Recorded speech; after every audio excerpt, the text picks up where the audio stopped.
So I find it really funny and amusing exactly how like the human psyche works to where it's like we'll know there's things that we have to do that we're supposed to be doing, or we'll know that there are certain paths or certain routes we should take in our lives, but even though we're discontent with our current situation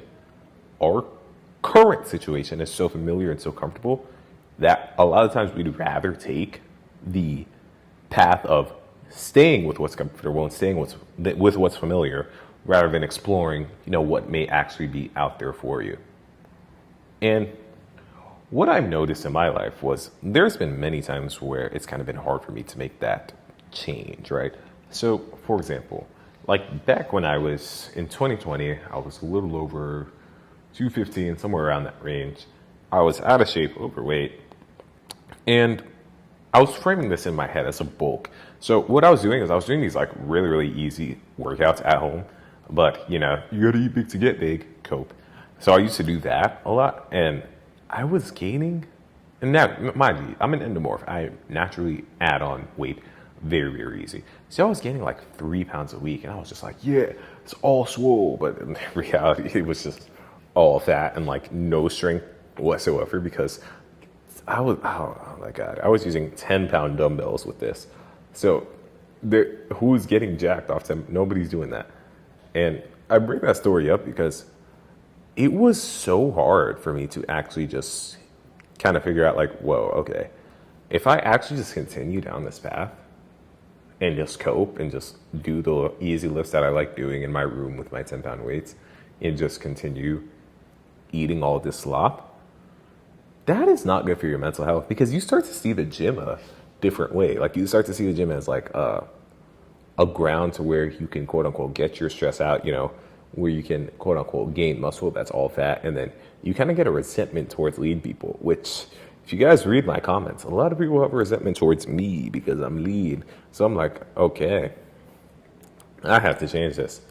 So what did I do? I did like a complete 180. So I'd wake up dead early in the morning, go out, run a mile. After that, I ordered some gymnastic rings too. So with those gymnastic rings, I would do these gymnastic ring workouts, learn some pull-ups and muscle-ups as I was losing weight, gaining muscle. And the thing is, I was gaining muscle at a crazy rate. Like if you see, I have like stretch marks all over me. And why do I bring that up? Because what would have been the comfortable move for me was to just kind of chill at that, 200 pounds, except that I'm quote unquote big boned. But I kind of realized that if I didn't make the change, who knows? That was 6 years ago, nearly 7. Might be 300, might be 315. Who knows? And be like, a quote unquote power lifter, even though it's just because I couldn't control what I was eating. And I bring this up because this is the main issue I see a lot of times because I'll speak in the DMs with people or people will come up to me like, yo, I'm trying to lose weight. Yo, I've been at this for my whole life. They'll tell me about, how they'll feel shame in their weight. They'll be avoiding themselves in the mirror. They'll be doing all of this. But yet, every single time, they're continuously going back to their old habits. Or yet, when they're like, you know what, I'm actually going to look for coaching, they always need to wait a little bit or think for a few months. But it's not even just a laziness aspect because laziness means there's no intrinsic desire. They are perfectly content with where they are and they don't want to do more.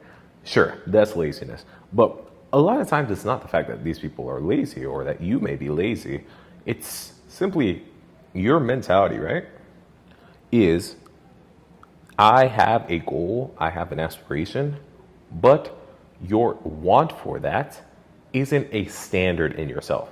And the reason why it's not a standard in yourself is because intrinsically you don't believe you can do it, you doubt it'll work, or you are just really, really, really ingrained to resist any sort of change. All of it. So a lot of times when people aren't in the shape that they want to be in, it is literally just simply a matter of fear holding people back. And that's not just in weight loss. Let's say you want to get a new job. You've been working at this job, they treat you like crap, whatever, cool. What do you do? Instead of looking for a new job or, starting to start that business, blah, blah, blah, blah, people will stay in that job and complain and get coworkers who complain with them because, misery loves company. And they'll just complain and complain and complain and do their job and complain and complain and complain and complain. But they don't actually ever make an intentional step of actually moving towards another job. Or, you know what, instead of after my 9 to 5, I'm not going to use my 5 to 9 to actually work on my business. I'm going to use my 5 to 9 to, go to bed, go to sleep, shower, do whatever, watch Netflix because I deserve it. But in reality, it's not because it's a laziness thing a lot of times. A lot of times it's just because they don't even truly believe internally that, they can start that business, they can get out of it because they just got so comfortable in that routine. And that's the issue that I'm seeing, a lot of the times with people. A lot of people really aren't that lazy. They aren't. They're just very comfortable in their position. Like you, for example, you probably aren't that lazy. You're just comfortable in your position. If you do the same routine, and humans don't like change, you forcing yourself to change takes a lot more mental energy than continuing the routine you're doing right now, even if it is bad for you. Because think about all the bad habits you have. All of them. If I told you to stop one of them, let's say, for example, you have a bad habit of, I don't know, you got a bad habit, you graze on foods in the fridge. You walk past food in the fridge, you take little bites of it. And I was like, yo, stop that tomorrow. You're going to have, you can already feel that mental resistance building up because it's like, what do you mean stop that tomorrow? I've been doing this forever. Or you have this habit of you like to go out to get dessert after dinner. And I told you stop. You're going to feel some resistance towards that. Even though intrinsically it would help you out. It's like, why would I stop that? Because you've fallen in such a familiar routine. And you probably have tried cutting things out before and it didn't really make much of a difference, at least so you thought. And then you just went back to it because what's the point of doing this if it's not making much of a difference? Because a lot of times people will cut things out and be like, hey, I'm not eating fried foods. I'm not eating pork anymore. But the thing is, they're still finding other places to consume the bad foods that they're eating. So it's like, it kind of seems purposeless. So they end up naturally going back to their old habits anyways. So this is just kind of the trend that I'm catching. And this is just kind of like the trend I'm catching. Because us as humans, when we sense that internally we need to change, there's kind of two tiers to how we go about this. So there's the tier to where it's a want. I'll call it 3 tiers. And then there's a tier to where it's a need. And then there's a tier to where it is a standard. For example, your rent is up. Your rent is $2,300. $2,300. You're gonna come up short. You have 5 days to get it, or else you get kicked out. As in, you don't have anybody to fall back on. You got 5 days to get it. What do? You only have $1,600.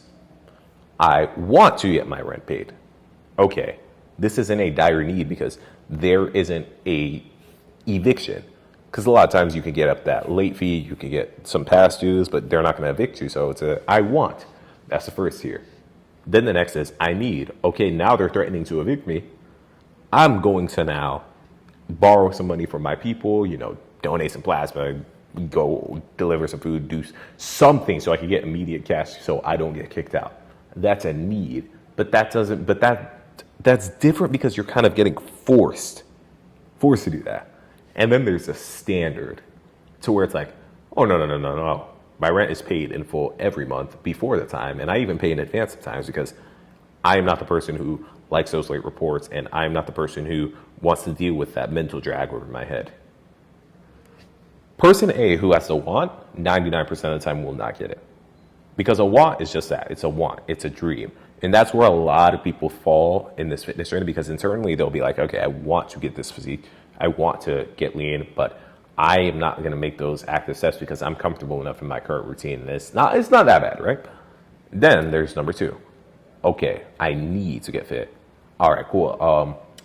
I just got this diagnosis that my cholesterol's high. I got high A1C, so I'm going to now use that because of that, I now need to get in shape. So there won't be further ailments in the future, especially because I'm getting older, I'm getting close to 40, 50. That's a need. The standard would be, I am 10% body fat year round because that is the lifestyle I choose for myself, and I will not accept anything higher than this. Person C wins every single time. Now, here's the thing. A lot of times to become person C, you have to become person B first, to where you actually find that intrinsic need, so that eventually once you're there, it kind of becomes hard to stop because you get addicted to the process. Because any routine that you get into is hard to stop once you are in it. That being said, though, you have to actually let momentum build up on itself. So the issue isn't that most people are lazy or they don't have a will or anything like that. It's because of the fact that their fear is self-sabotaging them. Your fear might be self-sabotaging you. That's why the identity is such an important, pivotal part in this fitness journey. Because if your identity is not there, and if your mentality is not set to me being the leanest, me being the best, me being the most consistent version of myself, I promise every single stage of it, you're just going to continue to self-sabotage. Because wants are not strong enough. So with me, for example, like when I was, that 215-pound guy, and the doctor told me about my, what did he tell me? I forgot what he told me. But when I was that 215-pound guy, he was just like, yo, I was out of the BMI index. He was like, yo, at your height, you should not be this weight. I was like, dang. So my doctor's like, okay, if you continue like this, things are only going to get worse and worse. I was like, dang.